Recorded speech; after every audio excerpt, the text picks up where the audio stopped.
नमस्कार, NockingNews.com में आपका स्वागत है। मैं हूं गिरिजेश वशिष्ठ। कुछ दिन पहले वित्त मंत्री निर्मला सीतारमण ने कहा था कि अडानी ग्रुप के पूरे कांड के बाद से भारत की प्रतिष्ठा पर कोई असर नहीं पड़ा है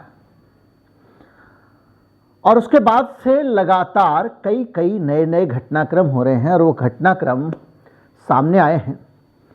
अडानी की कंपनी ने देशभक्ति की बात कही है, ये कहा है कि वो देश पे हमला है और उसी के सुर में सुर मिलाते हुए लगातार भारत विरोधी गतिविधि करार करते हुए आरएसएस और दूसरे लोग भी इस काम में लगे हुए हैं।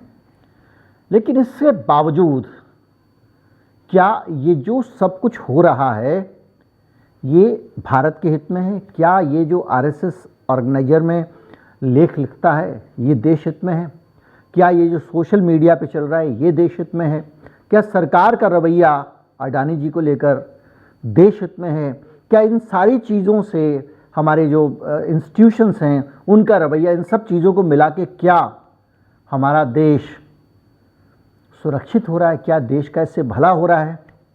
आज हम इसको समझेंगे। इसके साथ भी हम आपको एक और चीज़ समझाएंगे और वो समझाएंगे MSCI की जो रिपोर्ट आई है उसका मतलब क्या है। उसको सीधे सीधे बहुत पारिभाषिक शब्दों में सब लोग बता रहे हैं, लेकिन हम सरल भाषा में समझेंगे। इस चैनल पे हम सच्ची न्यूज़ सरल भाषा में और सटीक विश्लेषण के साथ लेकर आते हैं। आज फिर वही कोशिश होगी। मैं अभी आया।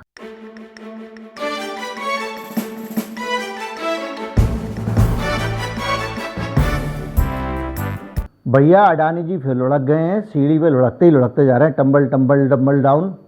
2 दिन का कुछ मैनेजमेंट हुआ था, वो भी मैनेजमेंट उनका मंडे ट्यूसडे वाला घुस गया है। ताज़ा खबर जो सामने आई है वो है MSCI यानी मॉर्गन स्टैनले कैपिटल इंटरनेशनल, एक संस्था है। उस संस्था ने कह दिया कि भाई अडानी का फ्लोट हम घटाते हैं। अब फ्लोट घटाते हैं का मतलब क्या हुआ? अब अलग अलग जगह से ये एक सीखने की चीज़ है। फ्लोट घटाते हैं का मतलब ये है कि अडानी का जो फ्लोट मार्केट में है, फ्लोट में आपको लगातार अपने वीडियोज़ में बता रहा हूँ, कल के वीडियो में भी मैंने जिक्र किया था, तो वो फ्लोट जो है जितना दिख रहा है उससे भी कम है। यानी 6 से 10% का मोटा हमने हिसाब लगाया था।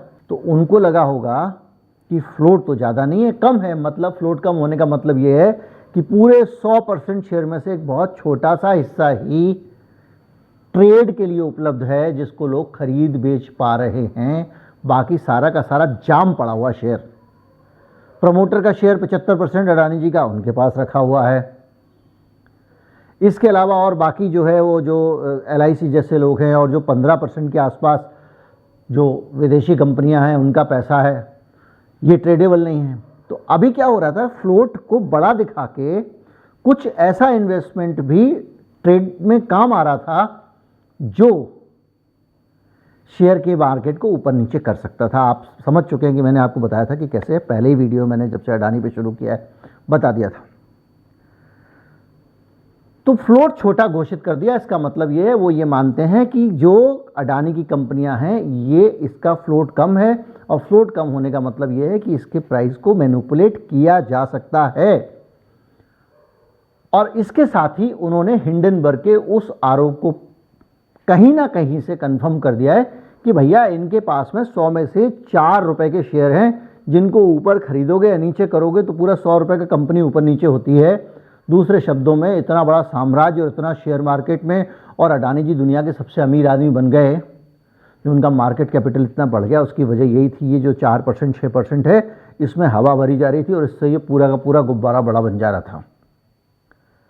और ये सुनने के बाद में जाहिर बात है जब किसी का फ्लोट कम है तो कंपनी की रैंकिंग कम हो जाएगी। तो बोले मॉर्गन स्टैनले के करने से क्या होता है, हमारे देश की सरकार का विश्वास है और ये हमारे देश के खिलाफ साजिश रखते हैं, फिरंगी लोग हैं वगैरह वगैरह।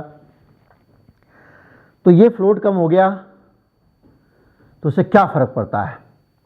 फ़र्क ये पड़ता है कि मॉर्गन स्टैनले जो है, दुनिया भर में लोग, मॉर्गन स्टैनले की ये साख है कि वो बताती है कि भैया इस शेयर में इतना दम है, इस शेयर में इतना दम है।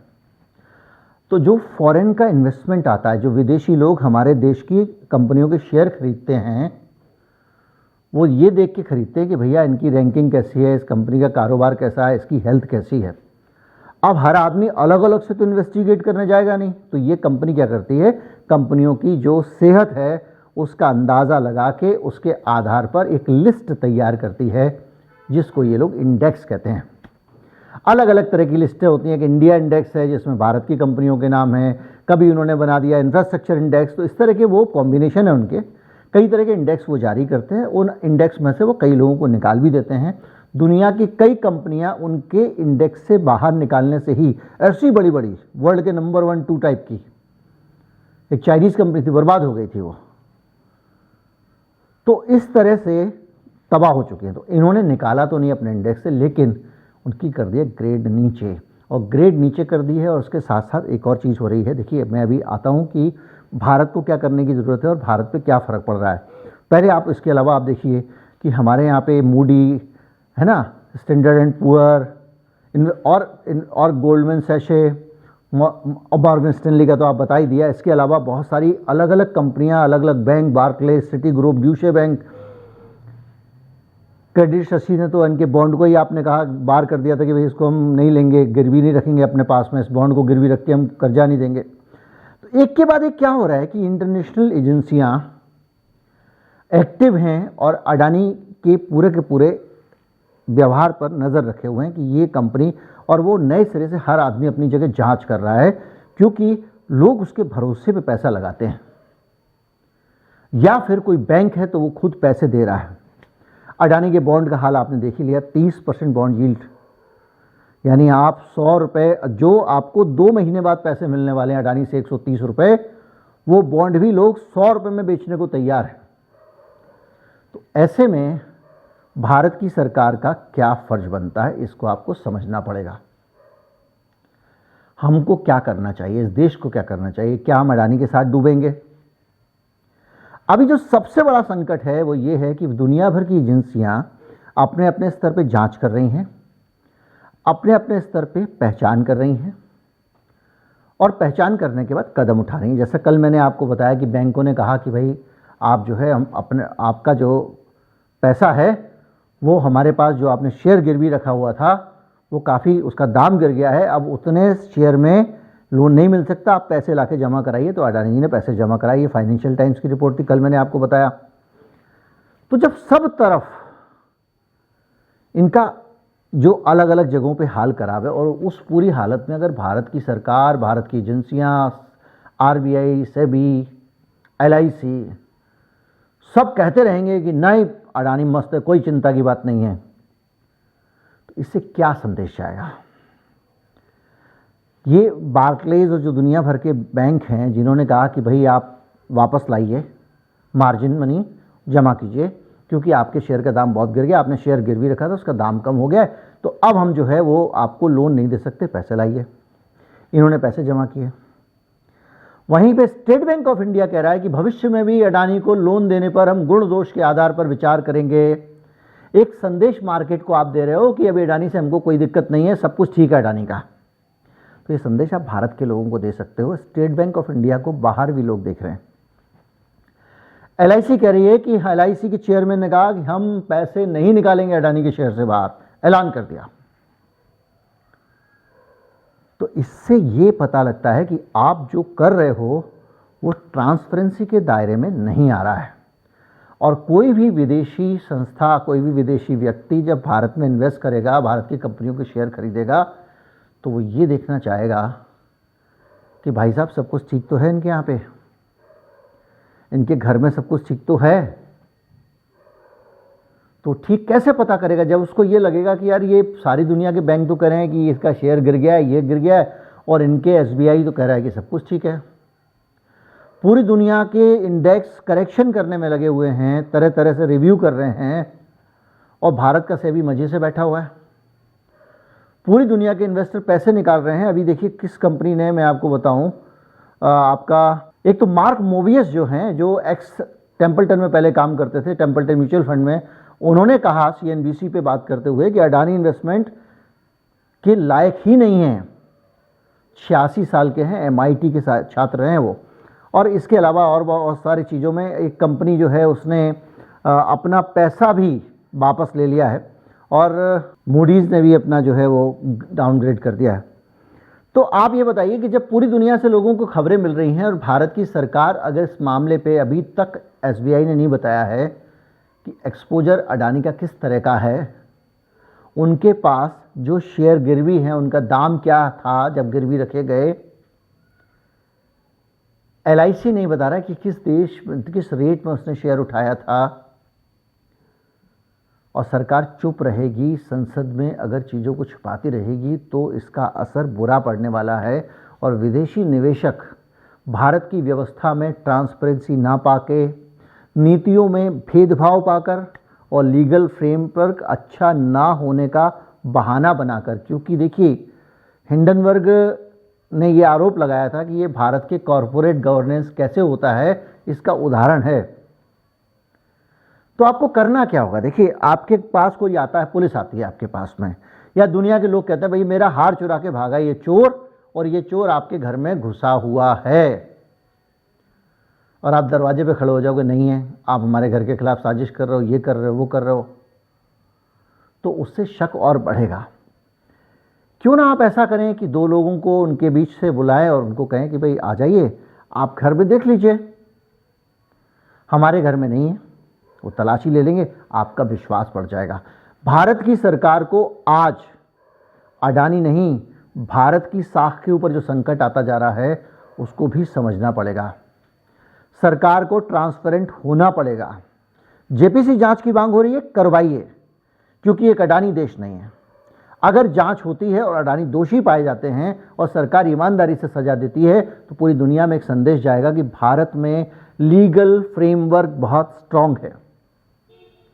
अगर जांच होती है, सेबी जांच करती है और उसके बाद पाती है कि कुछ गड़बड़ है और उसका ऐलान करती है, ट्रांसपेरेंट जांच करती है, रोज़ ब्रीफ करती है, फ़ोन प्रेस कॉन्फ्रेंस करके कि आज हमने ये चेक किया, ये किया, ये पता लगा है, वो पता लगा है, जैसे कि आप छोटे छोटे हत्याकांड में दिल्ली पुलिस करती है ब्रीफिंग, उसे एक विश्वास का वातावरण बनेगा। और जब तक आप दुनिया की इन्वेस्टर कम्युनिटी के अंदर विश्वास का वातावरण नहीं बनाएंगे, धीरे धीरे करके जो आज अडानी की साख पर सवाल है और पूरी दुनिया देख रही है कि एक के बाद एक दुनिया की संस्था अडानी के ऊपर एक्शन लेती जा रही हैं और भारत की सरकार कुछ नहीं कर रही है,